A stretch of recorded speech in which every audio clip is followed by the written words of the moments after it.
क्या आपने कभी सोचा है कि जब आप सिरदर्द के लिए कोई गोली निगलते हैं तो उसके बाद क्या होता है? यह जादू जैसा लगता है ना? एक पल आपको दर्द होता है और अगले ही पल आपको आराम महसूस होता है। लेकिन यह जादू नहीं है, यह प्योर साइंस है। आज हम मेडिसिन की सीक्रेट लाइफ को जानने के लिए ह्यूमन बॉडी के अंदर एक इनक्रेडिबल जर्नी पर जा रहे हैं। इसे एक स्पेशल मिशन समझो, जहां एक छोटी सी टैबलेट या कुछ बूंदें सिर्फ हमारे शरीर एक कॉम्प्लेक्स शहर से होकर एक प्रॉब्लम को ठीक करने के लिए ट्रैवल करती है। यह पूरा प्रोसेस शुरू से आखिर तक 4 सिंपल, समझने में आसान स्टेप्स में बांटा जा सकता है। एब्जॉर्प्शन, डिस्ट्रीब्यूशन, एक्शन जैसे जर्म से लड़ना, दर्द को ब्लॉक करना, मेटाबॉलिज्म, एक्सक्रीशन, यह एक परफेक्टली ऑर्गेनाइज्ड सिस्टम है। एक वेल प्लान्ड एडवेंचर जो हर बार आपके अंदर होता है। तो क्या आप एक मेडिकल एक्सप्लोरर बनने के लिए रेडी हैं? आइए इस अमेजिंग जर्नी के पहले स्टेप में डाइव करते हैं। यह एक आंखें खोलने वाली राइड होने वाली है। तो मिशन शुरू होता है। पहला स्टेप है हमारे हीरो मेडिसिन को ब्लड स्ट्रीम में लाना। इसे एब्जॉर्प्शन कहते हैं।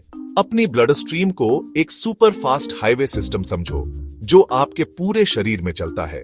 गोली लिक्विड जब आप एक टैबलेट निगलते हैं तो वह आपके पेट में और फिर आपकी छोटी आंत में जाती है। यहाँ टैबलेट घुल जाती है और एक्टिव इंग्रेडिएंट्स आंतों की दीवारों से होकर छोटी ब्लड वेसल्स में एंटर करते हैं। क्या आपने कभी किसी को इंजेक्शन या शॉट लेते देखा है? यह एब्जॉर्प्शन का एक और बहुत तेज मेथड है। जब एक डॉक्टर आपको सीधे एक मसल में इंजेक्शन देता है, जब एक डॉक्टर आपको सीधे एक नस में इंजेक्शन देता है, तो मेडिसिन पेट और आंतों को पूरी तरह से बाईपास कर देती है। क्रीम्स, ऑइंटमेंट्स, नाक के लिए स्प्रे, लंग्स के लिए इनहेलर्स, ये मेथड्स मेडिसिन को सीधे उस जगह तक पहुंचाते हैं जहां इसकी जरूरत होती है, जिससे यह नाक या लंग्स में ब्लड वेसल्स में तेजी से एब्जॉर्ब हो सके। एडमिनिस्ट्रेशन का हर मेथड डॉक्टर्स द्वारा सावधानी से चुना जाता है ताकि यह इंश्योर हो सके कि मेडिसिन सबसे इफेक्टिव तरीके से वहां पहुंचे जहां उसे जाना है। अब जब हमारी मेडिसिन हाईवे पर है तो आइए देखते हैं कि आगे यह कहां जाती है। हमारी मेडिसिन अब ऑफिशियली ब्लड स्ट्रीम में है और अपने मिशन के अगले फेज के लिए रेडी है, डिस्ट्रीब्यूशन। यह वह जगह है जहां चीजें सच में इंटरेस्टिंग हो जाती हैं। एक बार ब्लड में आने के बाद मेडिसिन सिर्फ एक जगह नहीं जाती, ब्लड इसे पूरे शरीर में ले जाता है, आपके पैरों की उंगलियों से लेकर आपके सिर के टॉप तक। यह ऐसा है जैसे हमारा डिलीवरी पैकेज अब एक नेशन वाइड टूर पर है, हर एक शहर और कस्बे का दौरा कर रहा है। हार्ट एक पावरफुल पंप के रूप में काम करता है, ब्लड को और उसमें मिक्स मेडिसिन को आर्टरीज और वेंस के एक विशाल नेटवर्क के थ्रू धकेलता है। लिवर, किडनी, ब्रेन, मसल्स, इसलिए उन्हें बहुत तेजी से मेडिसिन की एक बड़ी मात्रा मिलती है। इसे इस तरह से सोचो, आपको सिर दर्द है लेकिन आप एक गोली लेते हैं जो आपके पेट में जाती है। यह आपके सिर की हेल्प कैसे करती है? यह डिस्ट्रीब्यूशन की वजह से है। पेन किलर आपके ब्लड में एब्जॉर्ब हो जाती है, आपके पूरे शरीर में ट्रैवल करती है और आखिर में आपके सिर में उन पेन रिसेप्टर्स तक पहुंचती है जो डिस्कंफर्ट का कारण बन रहे हैं। मेडिसिन बस हर जगह डिलीवर हो जाती है जहां ब्लड फ्लो होता है। मिशन के सबसे क्रिटिकल पार्ट में आपका स्वागत है, एक्शन। हमारी मेडिसिन आप जानते हैं एब्जॉर्ब हो चुकी है, पूरे शरीर में डिस्ट्रीब्यूट हो चुकी है। अब यह वह करने का टाइम है जिसके लिए इसे बनाया गया था। रिसेप्टर्स क्या होते हैं? रिसेप्टर्स हमारे शरीर की सेल्स की सरफेस पर छोटे तालों की तरह होते हैं। हर ताले का एक स्पेसिफिक शेप होता है और इसे केवल उसी शेप वाली चाबी से खोला जा सकता है। मेडिसिन को स्पेशल चाबियों की तरह डिजाइन किया जाता है।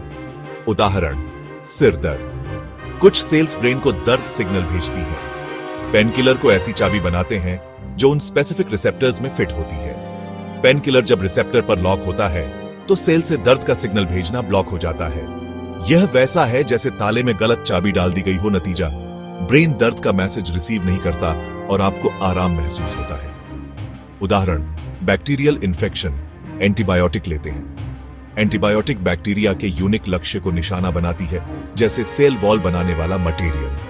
वॉल्स कमजोर होने पर बैक्टीरिया बिखर जाते हैं और मर जाते हैं। कुल मिलाकर हर मेडिसिन का एक स्पेसिफिक काम होता है, बल्कि अपने मैचिंग ताले को ढूंढकर चाबी घुमाने के एक सटीक मिशन पर होती है। मेडिसिन ने अपना मिशन सफलतापूर्वक पूरा करने के बाद, चाहे वह दर्द को ब्लॉक कर रहा हो, बैक्टीरिया को मार रहा हो या सेल्स की हेल्प कर रहा हो, उसका काम हो जाता है। लेकिन हम यूज की गई मेडिसिन को हमेशा के लिए शरीर में ऐसे ही नहीं छोड़ सकते। इसे साफ करने और हटाने की जरूरत है। जर्नी के इस फाइनल स्टेज को मेटाबॉलिज्म और एक्सक्रीशन कहते हैं। इसे एक बड़े इवेंट के बाद आने वाली क्लीनअप क्रू समझो। इस क्लीनअप के लिए जिम्मेदार मेन ऑन ऑर्गन लिवर है। लिवर आपके शरीर के लिए एक सोफिस्टिकेटेड रिसाइकलिंग और वेस्ट प्रोसेसिंग प्लांट की तरह है। यह आपके ब्लड को फिल्टर करने और सभी तरह के सब्सटेंस, जिसमें आपने ली हुई मेडिसिन भी शामिल है, को ब्रेक डाउन करने के लिए अथक रूप से काम करता है। जब मेडिसिन वाला ब्लड लिवर से होकर गुजरता है तो स्पेशल एंजाइम काम करना शुरू कर देते हैं। ये एंजाइम छोटे केमिकल मैकेनिक्स की तरह होते हैं जो मेडिसिन के मॉलिक्यूल को अलग करते हैं या उसकी स्ट्रक्चर को चेंज करते हैं। वे एक्टिव मेडिसिन को इनएक्टिव वाटर सॉल्यूबल सब्सटेंस में बदल देते हैं, जिन्हें मेटाबोलाइट्स कहते हैं। मेटाबॉलिज्म नामक यह प्रोसेस असल में मेडिसिन को डीएक्टिवेट कर देता है, उसके इफेक्ट्स को बंद कर देता है। एक्सक्रीशन के लिए प्राइमरी ओन ऑर्गन किडनी है, और जैसे ही ब्लड किडनी से होकर गुजरता है, ये वेस्ट प्रोडक्ट्स फिल्टर हो जाते हैं और यूरिन बनाने के लिए पानी के साथ मिक्स हो जाते हैं, और इस तरह मेडिसिन की जर्नी पूरी तरह से खत्म हो जाती है।